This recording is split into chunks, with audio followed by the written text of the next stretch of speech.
Good morning, everyone. In U.S. History 1, I thought I'd put up a brief summary of what I think are some of the more salient points in Chapter 3 of your U.S. History 1 textbook. This is talking about British North America. Although we know North America is being colonized and influenced by many different European entities, the British become dominant, what we think of later as the United States of America. We know there's the New France, which is up in the Canadian region, but also into Louisiana as well. And we know Florida and the Southwest still has Spanish domination during this period of time.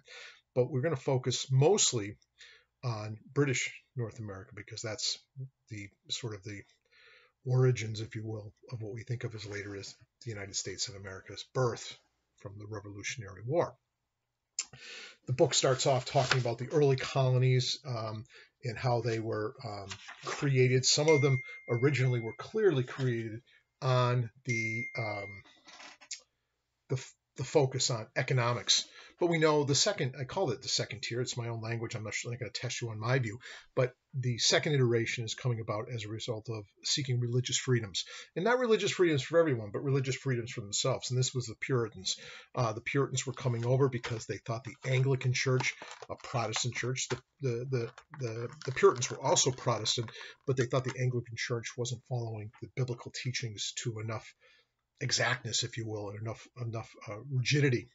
And rigidity is a good term because we often think of the Puritans as being a very rigid faith. It's not nearly as rigid as sort of the connotations we often think about with Puritans, but those Calvinistic views about the importance of faith in church and the proprietary of religious aspects of being all-encompassing in terms of not only how you behaved within your family, but also within your community. In fact, early governance in especially Massachusetts, where the Puritans were significant, required really you had to be a saved member of the Puritan faith, later called the Congregationalists, in order to participate in community life. But that wasn't the original sort of pull, if you will, to colonize the United States. It was mostly derived out of economics. It was the religious push or pull came later. But it's made up of many different groups, and we know that many different groups had influence, including the Native Americans that were here at this time. But the agricultural aspect of the southern colonies gives way to need for significant labor. We know many Native Americans, actually, when conflict did break out, even between different Native American groups, often the victors would take the captives or the losers, instead of butchering them or killing them, they would often sell them into slavery. The slavery in that era might not necessarily mean permanence. It might not necessarily mean the horrors of what we think of as sort of all-encompassing slavery, but they estimate in the text it was between 24 and 51,000 Native Americans were forced into slavery throughout the southern colonies between 1670 and 1750. We know many of them died and perished when they were shipped to. Many of them did not stay local, for lack of a better way of saying it. They were shipped to the sugar colonies in the West Indies, the Caribbean, where they didn't fare very well. They often perished through disease, illness, or violence. But there was a need, even growing in what we think of today as the continental United States, for a labor force. Indentured servitude, the popularity of bringing new immigrants over to work in the agricultural fields just wasn't paying off. They had to find a labor force, and that's where slavery kicks in. We're talking about African American slavery predominantly. And we know that there was sort of three legs of the journey. The first leg was within the continent of Africa itself. African slaves were either captured by different warring parties or by Europeans themselves directly. And then the middle journey, if you will, was basically the sailing over to the West Indies and or to the United States. It wasn't called the United States then, it was called the colonies, the British colonies. Many perished along the way, perhaps. I don't think it was a majority of them perished over the journey, but the journey was certainly cruel and barbaric, and many of them died in the journey over. But there is an estimate in the book, and it's certainly on that little quiz I give, the weekly quiz, that between 12 million 11 and 12 million Africans were forced across the Atlantic between the 16th and 17th centuries. We know that the slave trade, in terms of legality, dies after 1808. We know it still exists after that, but the reason why it doesn't have the great demand it once had was in North America, propagation, meaning once a slave, after the 1660s, most states, most colonies, we called colonies then, passed laws that a slave woman who gave birth, whether it was with a Caucasian male or a freed African American male, because many of them did often get freedom in this early colonial era, the child was born into slavery. It was a legal standard. And this is where racism really has to help influence laws to create a division between peoples, not only because of their status as slaves, but in order to justify this abhorrent practice, it had to be justified through overt racist ideology, and that developed during this time. If it wasn't already in existence, I'm not quite sure, but the book certainly stresses the ideology of racism that really, really developed to justify this continued permanency of slavery. We know slavery, as we get into later chapters, will become more and more barbaric. Not that slavery ever can be good; it's slavery for crying out loud. But the nature of which racism justifies slavery and the brutality of the enforcement of the inhumane practice of keeping people in bondage had to become more and more brutalized in order to maintain the status quo as different revolutions like the one in Haiti develops later. I'm getting way ahead of myself, but slavery definitely developed significantly as the colonies developed, and that's the point of the early couple of sections in the chapter. The demands for growing plantation economy, especially in the South. A lot of people think the North was very altruistic or humanitarian and they didn't buy into slavery. Slavery existed in New Jersey right up until the Civil War, and there were slaves in New York State, certainly close to that period of time as well. But they weren't in huge predominant numbers later in the colonial development, and that's simply because of the nature of the economies and the way in which the agricultural structures developed. Large plantations just simply weren't, developed significantly north of the Chesapeake region. Basically, New England just didn't really prosper with slavery. It's as much about an economic question as it about a philosophical difference in the group of people that lived here. But the southern states with significant agriculture demands initially in tobacco and rice, but later in the realm of cotton, just fuels the demand for labor, and there's no cheaper labor than free labor, and so slavery becomes a significant part of the economic growth within the British colonies. I believe I already quoted that between 11 and 12 million Africans crossed the Atlantic, called the Middle Passage, because there was an initial journey of African captives that were done within the western regions of the continent of Africa, and that's called, basically the first passage. And I'm sure many perished during that period of time. The estimates are a bit rough because it's speculative, but then the Middle Passage, which was the voyage over the Atlantic, usually first to the West Indies or the Caribbean. Many stayed there because there was labor-intensive need in the sugar plantations of the Caribbean, and it was very lucrative financially. And then after this second stage, after the Middle Passages, they'd be seasoned, whether in the West Indies or in the North American continent, and then they'd be ultimately transported. Not all of them, many stayed for their lives in the British West Indies and the sugar colonies, but the others would be transported to British North America, into the colonies that needed the most, and it was largely from the mid-Atlantic South. The Northeast just didn't have a huge demand for slavery. Not that it wasn't there. It was there, just not in significant numbers. We know that this North American continent had competition with the Spanish as well. The Spanish were in Florida at this time, and one of the interesting things was the Spanish tried to were in direct conflict with the English, and there's no question about it. And the Spanish kings basically offered any freed slave or somebody that could escape as an slave to come to Spain. They would get their freedom provided they converted to Catholicism, and that they took an oath of loyalty to Spain, and that created a great deal of tension between the British Empire and the Spanish Empire. It says roughly about about a 500,000 Africans landed in British North America during this period of time. Relatively small portion of the 12 million that basically were taking over in the slave trade. And why? Why wasn't there more? Well, we know later, we'll get to a later chapter, we banned, when I say we, in the United States of America, in the Constitution, put language in there that the slave trade cannot be basically tampered with until 1808. It's one of the compromises in the Constitution. And it's not tampered with directly until 1808. But in 1808, there's enough call to ban not slavery, but ban the importation of new slaves. Well, that's because we're altruistic and we're humanitarian, right? Well, no. What it was North America had an unbelievable population of self-perpetuating slaves.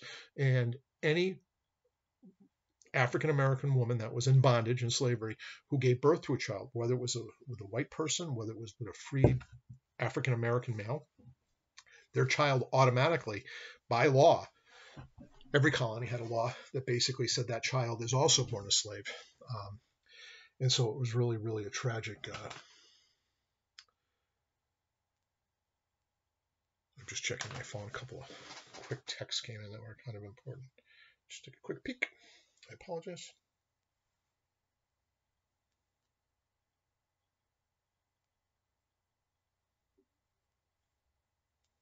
Yeah, everything's fine. I've court at the same time sometimes I'm doing these things and court's trying to contact me, so I apologize. We know during this period as well, a different kind of racism certainly develops, because in order to justify placing one group into bondage over another, you had to find a way in which to make a distinction that these aren't just unlucky people. They're a different form of people. They are a lesser form. And racism really gets entrenched in the philosophical mindset of the British Empire. It's just a method, a psychological mythology develops between the different races to treat them differently and to justify it without a blink of an eye. And racism, we know, is alive and well in the United States and in the world, really. And sometimes that's the methodology in which we can justify not having equal access to justice and equal access to freedom and rights and privileges and sort of the seat at the table, is the development of racist ideology. And it really started developing during this era in British North America. The turmoil in Britain, we know there's significant, this is after the Protestant Reformation. Great Britain's Anglican now, it's Protestant, but there's always members of the, arguably of the Catholic, well, it's actually multiple tensions. We actually have fearful groups that worry that there's going to be a reversion back to Catholicism, and those tensions remain in England right up to the Glorious Revolution, which I'll get to in a second. But there's also the tension with the Puritans, who don't think the Anglican Church is doing enough to rid itself of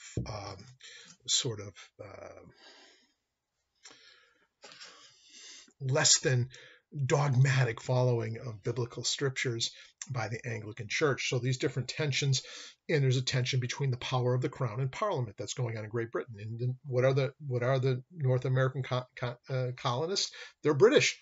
And so these have a ripple effect. And that's why we study what happened in Great Britain during this period of time. We know initially that Parliament won, Charles I is executed. For a period of time, it becomes a republic under Oliver Cromwell for a period of time. Unfortunately, that also collapses, and basically the crown comes back into power. It ebbs back and forth, and it becomes very, very tumultuous between those that are sort of tolerant of Catholicism and yet still Protestant, and those that are much more adamantly anti-Catholic. And there's different groups that are pro working with Parliament to have Parliament have dominance. Then there's others that want to have basically the rule of the monarch. And these tensions go back and forth, and eventually it gets resolved by what we call the Glorious Revolution, where there was no fighting at all. It was basically a bloodless revolution. And that's when basically the Protestant Dutch Prince William of Holland, his English wife Mary, they come over and they basically, with an acknowledgement that Parliament will be supreme and the Anglican Church will be the official church of the nation, they take over, and it has a huge ripple effect in the colonies, because the crown prior to that was trying to put a more rigid control of the colonies, and there was internal conflict within the colonies over how much local rule should take place as opposed to official colonial crown rule. The Glorious Revolution gives a lot of sustainability to tolerance back in the colonies, and that becomes very apparent right after the Glorious Revolution of 1688. Just trying to see why that's significant. Oh, then we have different conflicts that occur. I'll talk about one that's, I think, fascinating. I studied it quite a bit during my graduate degree in history, and I studied undergrad because I always found it fascinating that we had a sort of a revolution within a revolution, called Bacon's Rebellion. And Bacon's Rebellion happened right down in the Chesapeake region and of Virginia. And this guy named Bacon, ironically, started over a pig, but basically there's Native Americans. They're in the more western region of Virginia. The East Coast is the wealthy, the aristocratic, English-approved ministers running the colony of Virginia.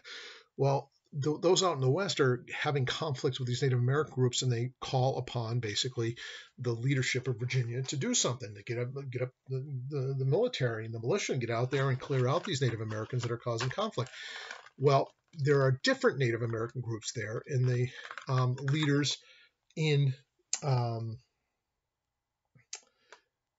the coastal region actually know that there are many peaceful groups that are allied to the government and work with the government in sort of a certain détente or peace that's going on. So they don't want to agitate these other groups. Bacon, however, gets a militia up, and he takes things into his own hands, and he basically goes to war with all the Native American groups. He believes there's a huge conspiracy. He thinks England is almost behind it. He almost thinks England is betraying the colonists over in Virginia, but it's almost a class warfare in a way, in the sense that those who are fighting the Native Americans in the western regions of Virginia are the poor and middling farmers. Those in the eastern coastal region are the wealthy, aristocratic, British sort of aristocracy. And the tension doesn't rest with just between whether or not we're going to fight the Native Americans that are impinging upon the western expansion. It starts to get internal. Bacon's Rebellion is just that. They start fighting against the royal leadership on the east coast of Virginia. It becomes a real wild event. It lasts for several months, if not years. It's a really people. The reason why people study it so much is they say, well, this is a precursor to the attitude that if your government's not doing what you want it to do as a population, the population should be able to throw off the yoke of a government that's not in a social contract with its people. And the tension is really remarkable. So let me just see if I can find the specific. I love the battles that go back and forth. And we know that how pure the crown now after the Glorious Revolution give different groups access to new colonial territories. Pennsylvania largely settled by William Penn, who is a Quaker, and they believe in nonviolence, and they deal very differently with the Native Americans. Not that the Native Americans don't get ripped off over a couple of different events that occur, but there's less violence with the Native Americans. We know that there's a great Pequot War with Massachusetts and Connecticut, basically over tensions with the Mohegans and all these different groups. And one of the things that's really interesting is why Native Americans basically lose all these wars is because the British colonists are very successful in aligning themselves with different groups. All of the Native Americans weren't one monolithic group. They're often at war with one another. They're often in tension with one another. And the British did a very good um, tactic, if you will, of dividing and conquering. In all these wars that happened during this time, although initially often backfired against the English, many English colonists died. Deerfield, Massachusetts. I live in Brimfield, Mass. Right up above us is Brookfield. Brookfield, Massachusetts was wiped out as part of these Pequot Mohegan Wars. But ultimately, they get crushed.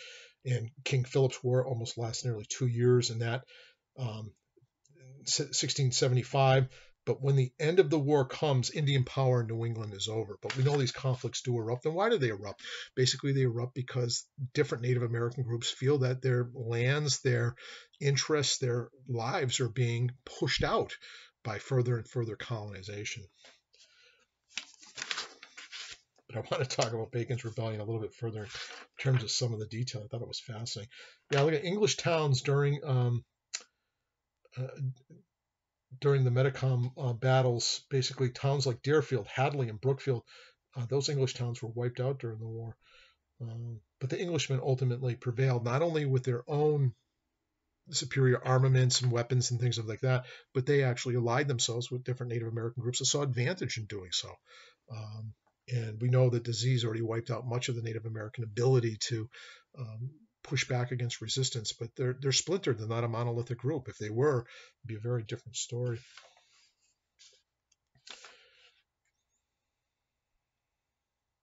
And basically, the bottom line is it says the conflict between Native Americans and English settlers, as well as tensions between wealthy English landowners and poor settlers, continually pushed west into Indian territories, were the trigger for all of these different groups. And so it was basically Governor Berkeley down in Virginia. He's fighting Bacon, who's actually, I believe, a nephew of his. Bacon's representing whom again? Those midline, poor frontiersmen in Virginia who want to push further west, are in conflict with Native Americans. Governor Berkeley won't do anything about it because Governor Berkeley recognizes they have to work with many of the Native Americans, and it's just going to create chaos and more tolerance. But it's seen as what? It's seen as the wealthy eastern class of the English versus the poor midline class of the English fighting for control of the state and for the new vision. And ultimately they go to battle with one another. There's actually overt conflict. We know Bacon ultimately dies of typhus, but his group finally gets weaker and gets captured by Governor Berkeley. Berkeley actually has a bunch of kangaroo courts. He basically executes all the leaders of the Bacon's Rebellion.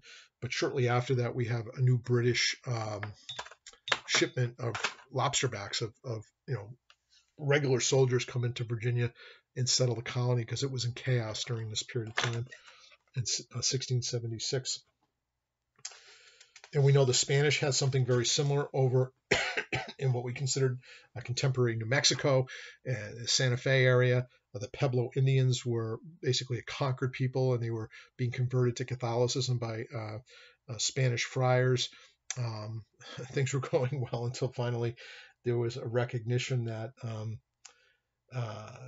the native friars wouldn't allow any of the native Puebloan practices coexist with the Catholicism. They had to be crushed. All these sort of pagan practices and Native American spirituality were being crushed.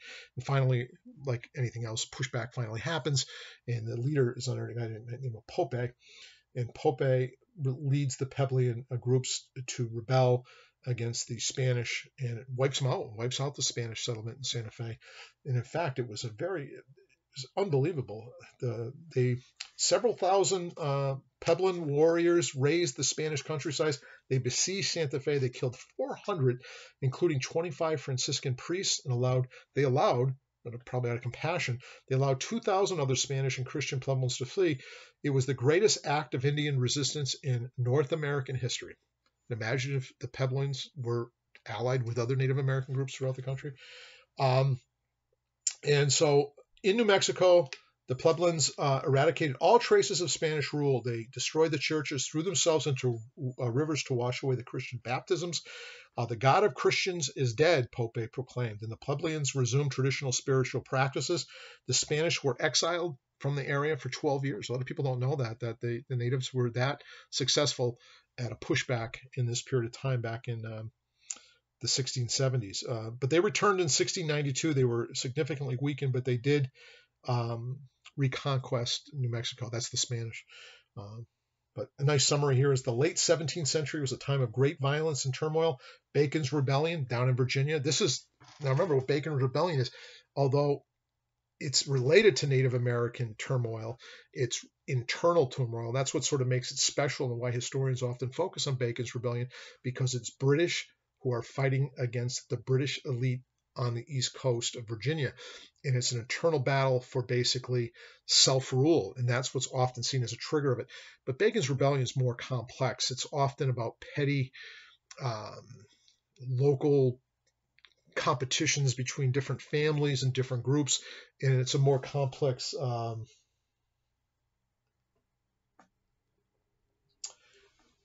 in Bacon's Rebellion, I don't think is really a precursor to the Revolutionary War. You guys can argue with me if you want, but I think I put up a video on Bacon's Rebellion. I'm putting it up on Pope's in the Pebblein Rebellion. Pretty interesting. We know different Native American groups fought significantly, and there was a lot of turmoil. But what's really happening during this period of time, and my summary I know is loosey-goosey and all over the place, is basically the North American colonies we think of as uniquely part of the United States of America were becoming dominated by the British. The Spanish were losing their hold. They only had a little piece of Florida. It was always tenuous. It was never colonized the way in which the British did it, with families and institutions that were more broadly incorporated into the colonization process. And we know Great Britain during this period of time, although their own upheaval over religion and infighting within its own country, still focused on developing further and further colonizations of the New World, including Pennsylvania.